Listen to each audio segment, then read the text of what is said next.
Hey guys, welcome back to Silverado Reef. Today I'm going to give you an update on my water change setup. Did a little bit of plumbing work since my last video on this, and I think it turned out really well.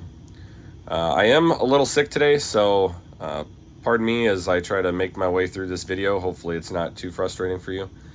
So I initially decided to redo this because it started leaking. You probably saw from my last video, we were doing a little bit of drinking and plumbing, and apparently drinking got the best of us. So we used the wrong PVC glue, so it started leaking. Didn't make that mistake on this one. I decided to go with blue PVC, so it matched my Waterbox 220.6. I also did a couple changes down here, as you can see. This allows me to we'll start here at the bottom. These valves allow me to fill buckets either with salt water, this is the salt water, or fresh water. I use these Menards Schedule 80 ball valves. So got those, and if I want, all I got to do is turn that on, and obviously gravity will take over. I don't need any pumps. These buckets fit very nicely underneath, so can easily fill those if I need to for whatever reason. However, I do have the advantage of having this pump. It's one of the Japanese ones off of Bulk Reef Supply. This one particularly has 26 feet of head height. The reason I bought this one is so I could actually pump water all the way to our second floor. This water change system is in a basement, so I wanted to do that. And it's worked out great so far. So I pump it upstairs by this right here. All I have to do is make sure that this ball valve is closed and open whichever one I want, either this one or this one, and that'll bring salt water or fresh water. Pump it up. I'll have to open this. Sorry about the mess here. Use a quick disconnect. Also got those off of BRS. They are spendy though. I think it's like $30 just for the male and female end. So I think there's some other cheaper options out there, but I just went with this one. And then I have this little deal that I can put over the tank and then open it or close it. And that works out pretty well. What else do I got here? So the other changes I made is, you'll see a little bit of blue tubing here that's not quite done yet. That's because there's a float valve in there. I also have one on my freshwater, of course, which is actually hooked up. So the idea was, when the freshwater bin fills up, I want a way to not touch the RO if I don't have to, and fill this up. Does that make sense? I mean, I could very easily pump it by opening this and that ball valve and pump it from this tank up and into this one. But if I don't have to touch this bin, I'd like to be able to just fill this bin with RO water.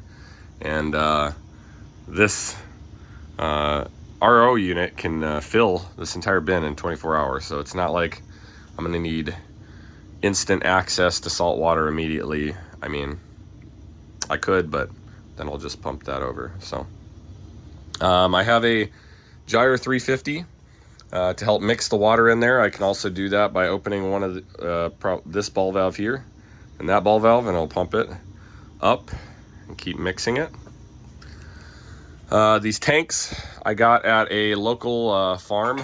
It was like ag equipment store, and they were about 180 bucks. So a year ago they were 80 bucks, but thanks to inflation they have went up drastically in price. So that is unfortunate for us hobbyists who are looking at getting these now. You can still use the 55-gallon trash cans, of course. However, I really liked how small of a footprint they took up and how they utilized the vertical space. So that's why I went with these. I also have quarantine. This is currently a fish quarantine tank. but I plan on putting a fish quarantine, just a regular 29-gallon down there, and then that be the coral quarantine. Right now I got 2 clownfish in there, getting ready to make their great journey into the 220.6. Those are the first 2 clownfish. I actually pulled those out of the 20-gallon.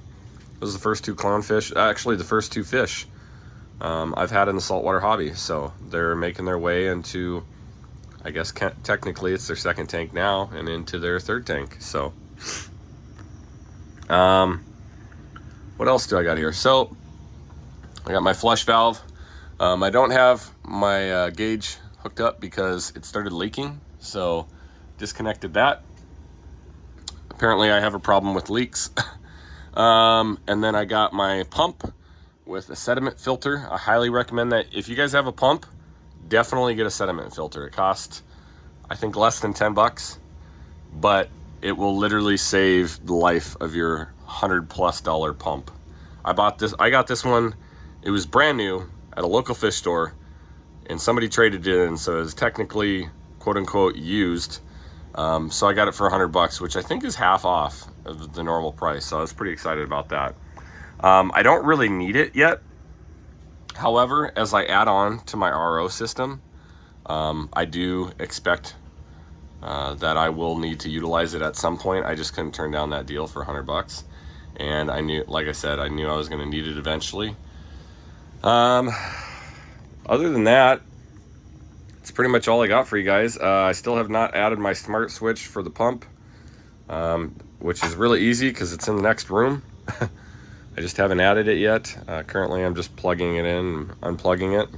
I planned on doing a toggle switch, but that didn't really make sense because if I'm right here, I can press the button on the smart switch, but if the smart switch happens to be on or off, I can manually turn it on or off via my app if I'm upstairs, which is nice because if I'm on the 2nd floor, you're wondering, like, how do you turn this off? Well, this little deal here, I can easily restrict water from coming through the pipe that way, but I can also just turn it off on my app on my phone. So that's worked out really well. So if you guys have any questions, please comment. Please like and subscribe if you like this content. And if you have any questions or ideas for the future, let me know. Thank you.